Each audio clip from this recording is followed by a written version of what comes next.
Order to ma'am इसमें हमने सिर्फ चेस्ट लीड्स लगाने के लिए यहाँ पे जो प्रैक्टिकल में कौन से लीड,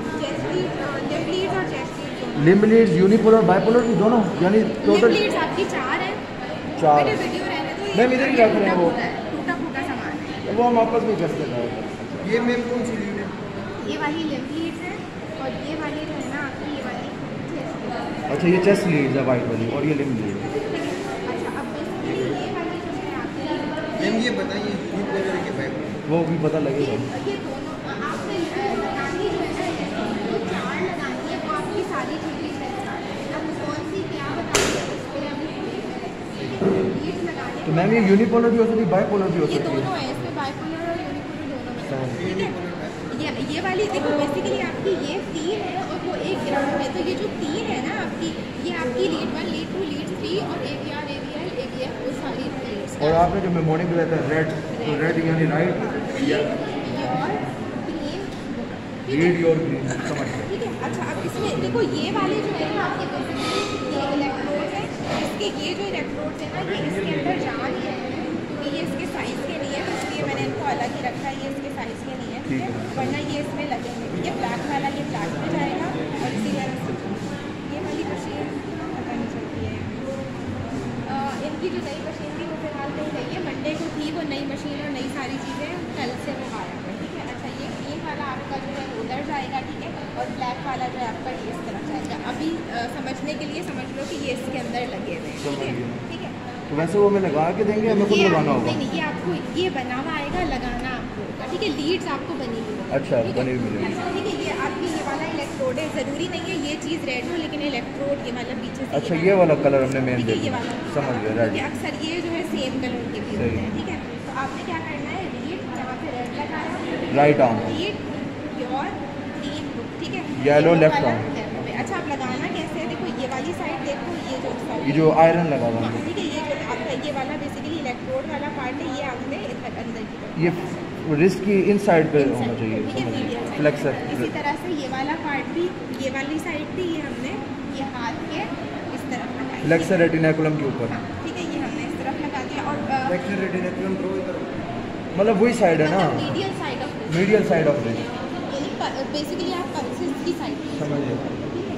अच्छा अब उसके बाद ये ग्रीन है ना, अब ये जो है ना आपने लगाना है, अगर पेशेंट ने सॉक्स पहने हुए हैं तो आप उससे सॉक्स बोलो तो हटा दें, क्योंकि ये हमने डायरेक्टली स्किन के ऊपर लगाना है, ठीक है, स्किन के ऊपर। ये वाली साइड आपकी ये भी एंकल की इनसाइड, ठीक है, सब इनसाइड, इसी तरह से ये ब्लैक वाला भी, ठीक है, इनसाइड की डीजर इस पे। पल्सेस होती है ना, अच्छा अपन आर्ट, हाँ ठीक है। अच्छा तो आपने ये लगा दिया, ठीक है, जी। उसके बाद आपने लगानी है ये चेस्ट, ठीक है, ये जो भी हमने लगाई ये कौन सी लीड्स थी? ये लिम्ब लीड, समझ ठीक गए। है, जो लिम्ब पे लग रही है वो लिम्ब लीड्स हैं और जो चेस्ट पे लग रहा है चेस्ट, ठीक है। अच्छा अब इसके ऊपर देखो, इसके ऊपर नंबर मेंशन है, ठीक है, 1 2 3 4 5, जी मैम। ठीक है। अब इसमें सबसे पहले क्या करोगे, इसमें आप स्टर्नम की नॉच को फील करोगे, इस डमी में हमें प्रॉपर नहीं फील हो रहा, ये जो आपने बताया था ना वो नॉच इधर और वो बाहर आएगा, नॉच तकरीबन यहाँ पर आपको नॉर्मली फील होगी, ठीक है। अच्छा। अब एक दूसरे के ऊपर करके फील करना तो आराम से फील होता है, ठीक है, ये हो रहा है, ठीक है, इसमें बोन्स नहीं है, अच्छा, इसमें बिल्कुल। इसमें तो मैम जो पॉइंट है एंगल ऑफ लुइस देखो वो बाहर फील होगा ना? सबसे पहले यहाँ पे देखो, अगर ये नॉच जैसे ये बना हुआ है, समझो ये नॉच है, ठीक है, नॉच के नीचे अब उभार नॉच से है, आप नीचे आओगे, यहाँ पर आपको for example angle of Louis angle उभार ऑफ लुइस आ गया, ठीक है। अब इसके बिल्कुल सीध में जाओगे, यहाँ पर आपको जो रिब मिलेगी वो होती है सेकेंड रिब, और राइट साइड पे हमने दोनों तरफ होती है, आप दोनों इस तरफ चले जाओ, इस तरफ आपके, बिल्कुल। ठीक है। अब ये मैं इस तरफ खड़ी हूँ, राइट साइड पे तुम्हें जा सामने के, मैं इस तरफ करूँ, उस तरफ खड़ी हूँ, बिल्कुल। वाला कर दूँ, ठीक है।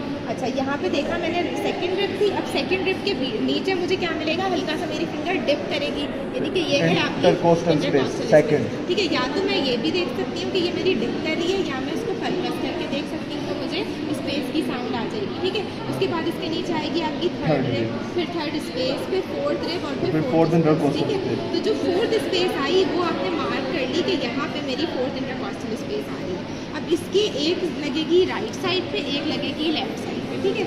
सबसे पहले आपने ली C1, ठीक है, C1 आपको कहाँ लगानी है, ये वाली मेरी फोर्थ इंटरकोस्टल स्पेस आई थी ना, तो अब ये मेरा स्टर्नम है, स्टर्नम के राइट साइड पे अब ये देखो, ये जो बस पे इसको हल्का सा आप यूज करोगे, इस बलून को हल्का सा इस तरह से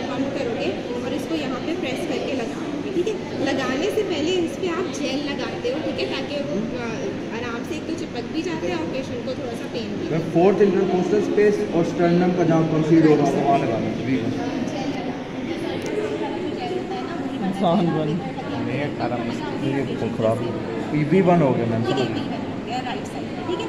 अब लेफ्ट साइड पे आप ये करोगे, लेफ्ट साइड पे सेम साइड पे ये C2 है, ठीक है। फोर्थ इंटरकॉस्टल स्पेस में ही आपने ये लगा दी। अब इस दफ़ा लेफ्ट साइड होगी, अब लेफ्ट सेम होगी, ठीक है, ये दोनों सेम है। ठीक है। समझ गया। अब उसके बाद आप अभी C3 नहीं लगाओगे, पहले लगाओगे C4, C4। ठीक है। अब देखोगे मिड क्लेविकुलर लाइन, क्लेविकल यहाँ पर होती है, ठीक जी। है।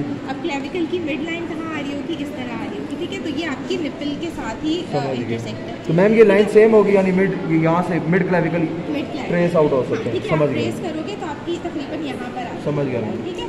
अब यहाँ पर ये फोर्थ इंटरकॉस्टल स्पेस थी, इसके नीचे फिफ्थ रिब जी। आएगी और इसके नीचे फिफ्थ इंटरकॉस्टल स्पेस। मैम अगर हम ये डेनोशन करके निपल के बिल्कुल इस साइड मीडियल साइड नहीं, ऊपर चेक भी करना पड़ेगा शायद, एक बार देख लो, मोस्टली इसी side majority of the case. ठीक है। तो आप अब जब इस तरफ करोगे, ये फिफ्थ इंटरकॉस्टल स्पेस है, इस पर आपने लगा दिया ये वाला C4 लगा दिया, ठीक है। सही है, C4 C4। अब C3 कहाँ लगेगा, C3 इन दोनों के बीच में, 2 और 4 के बीच में लग जाएगा। रैंडमली। हाँ, इन दोनों के बीच में जो स्पेस बच रही है, बस उसमें आपने समझ C4 गया। और C4 के बीच में C3 लगा दिया। ये हो गया। अब C5 और C6 का देखो, यहाँ से समझो कि देखो ये वाला पार्ट इंटीरियर एक्सिला होगा और ये वाला पार्ट आपका मिड एक्सिलरी लाइन होगी, ठीक है। तो अब अगर मैं C5 लगाऊंगी तो वो एंटीरियर एक्सिला पे इधर लगाऊंगी, मतलब उस साइड लेफ्ट साइड पे लगाऊंगी, और फिर मिड एक्सिला में जब लगाऊंगी तो वो मिड एक्सिला की लाइन पे। इंटीरियर में आप इधर से क्या देखेंगे, फोर्थ इंटरकोस्टल स्पेस यहाँ से देखेंगे, फिफ्थ होगा। हमने ये वाली फिफ्थ पे लगाई थी ना, जी। बाकी सारी आगे की फिफ्थ पे।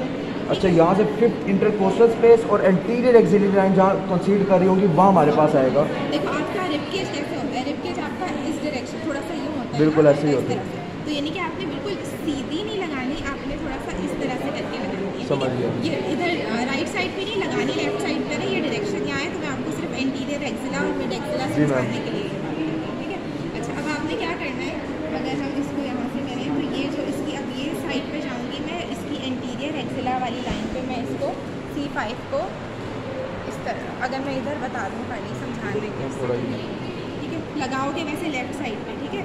अब ये इसकी एंटीरियर एक्सिला वाली लाइन है, ठीक है। तो इस पे एंटीरियर एक्सिला पे समझ लो ये वाला आपका फिफ्थ आ रहा है, फिफ्थ इंटरकोस्टल ठीक है? स्पेस। इस पे मैं यहाँ पे इसको यहाँ लगाऊंगी, ठीक है, एंटीरियर एक्सिला। और ये कौन सा नंबर लगा है? ये 5 C5। अब ये जो C6 है, ये मैं मिड एक्सिला में जाऊंगी, इसी वाले की लाइन पे, फिफ्थ इंटरकोस्टल स्पेस के साथ।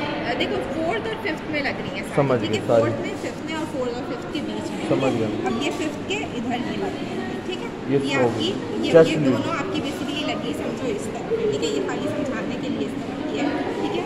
तो ये आपकी पूरी 6 लेयर लग गई, ठीक है। अब देखो अगर इसको आप इसमें लगाओगे तो थोड़ा मुश्किल होता है, ये अगर यहाँ लगाते हो स्किन पे ज़्यादा इजी होता है। स्किन पे प्रेशर बनता है, और ये देखो ये लाइन बनाता है, जी तो ये मैम। फिर मतलब पेशेंट के लिए जो है अनकम्फर्टेबल होता है, इसलिए आप जेल लगा रहे होते हैं, ताकि एक तो ये इसकी चिपक भी अच्छी हो जाती है, मतलब इसकी ग्रिप अच्छी हो जाती है, दूसरे पेशेंट को थोड़ा पेन भी कम होता है, जी मैम, ठीक है? समझ गई। तो ये आपने इस तरह से ये 6 लीड्स तो मैम इसमें ऑस्पी में किस तरह आ सकते हैं, ये लीड पूछेंगे या वो उनकी प्लेसमेंट पूछेंगे बस? लीड्स लगाने को बोल सकते हैं। ये ECG इस तरह से आपके पास, इसमें तो कुछ बना हुआ नहीं है, खाली बिल्कुल। पेपर है, ठीक है। ECG स्ट्रिप रखी भी आ सकती है, उसमें हार्ट रेट कैलकुलेट करने को, रिदम कैलकुलेट तो हार्ट रेट कैलकुलेट करने का वही क्या, अगर लार्ज बॉक्स गिनेंगे तो 300 multiply by large box, small के लिए 1500 पेन में। पेन या पेंसिल। देखो समझो कि एक आपकी ना,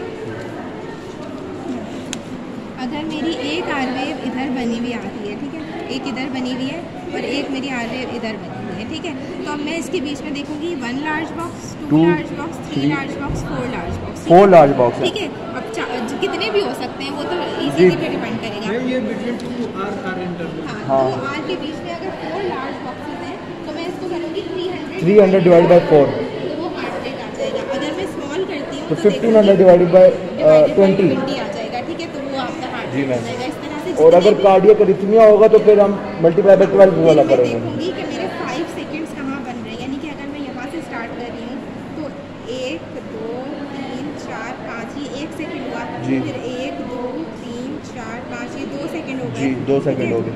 1 2 3 4 5, ये 3 3 सेकंड हो हो गए गए आपके, ठीक है। फिर 1 2 3 हर 5 4, बॉक्स पे 1 सेकंड हो रहा 4 है। सेकंड, हाँ, ठीक है। फिर 1 2 3 4 5, ठीक है। यानी कि यहाँ से लेके लेकर यहाँ तक मेरी जितनी आरवेज आएंगी, यहाँ से लेकर यहाँ तक जितनी आरवेज मेरी आएंगी, ये हमने 5 सेकंड तक का किया ना जी। ठीक है, तो इसमें जितनी आरवेज आएंगी उनको कैलकुलेट करके उसको 12 से मल्टीप्लाई करें। उनको कैलकुलेट करके फॉर एग्जांपल 10 आर वेव्स आ गई, उसको मल्टीप्लाई बाय 12 कर दिया, और जो आंसर आएगा वो हमारा हार्ट रेट होगा इन cardiac arrhythmia case, irregular case. अब ज़रूरी नहीं है कि वो एट्रियल फिब्रिलेशन हो या कुछ और हो, तो जितनी भी इर्रेगुलर रिदम्स हैं उन सब में आपका इस तरह। तो मैम ऑस्मी में 3 ही चीज़ें आ सकती नहीं, इसकी प्लेसमेंट, उसकी प्लेसमेंट, या अरिथमिया केस, या 2 लार्ज और स्मॉल, बस। रेगुलर और बाकी वेक्टर वगैरह भी आ सकता है। वेक्टर कैसे मतलब? वेक्टर मतलब वेक्टर पूछ लें आपको लीड का किस तरफ किस डायरेक्शन में होता है, वो तो हमने वो ट्रेस आउट कर लेने के, हमारा जो राइट आर्म है उस पर लेफ्ट है। वेक्टर वाला आपने थ्योरी में जो Negative. किया हुआ है ना, वही वाला सारा थ्योरी जो है इसमें भी आ सकता है। बस मैम यही है। और डेविएशंस पता होनी चाहिए, right axis deviation, left axis deviation, ये सारा आप थ्योरी में बेसिकली समझ गए। ठीक है। तो जब ये राइट थ्योरी में राइट एक्सिस, वो वही है ना राइट डिग्री एविएशन जो आपने बताया था। अब जब देखो राइट डिग्री डेविएशन होगी तो ये पता होना चाहिए प्रैक्टिकल के हिसाब से कि कौन सी वेव में क्या होगा। जैसे मैंने बताया था ना कि अगर वेक्टर आपका इस एक तरफ चला मिनट गया, मैम, अगर फॉर एग्जांपल इस पे ये कार्डियक वेक्टर ये है ना हमारे पास, ये कार्डियक वेक्टर अगर इस तरह में देते हैं तो ये राइट डिग्री एविएशन होगी, और अगर ये कार्डियक वेक्टर ऐसे आता है तो लेफ्ट डिग्री एविएशन होगी, और अगर जब ये राइट डिग्री एविएशन होगी तो लीड 1 लेस नेगेटिव है और लीड 3 मोर पॉजिटिव हो जाएगी, जो आपने बताया था ऐसे ही ये है। इस तरफ गया तो देखो लीड 1 की नॉर्मल डायरेक्शन आपकी ये थी ना, तो जी जी।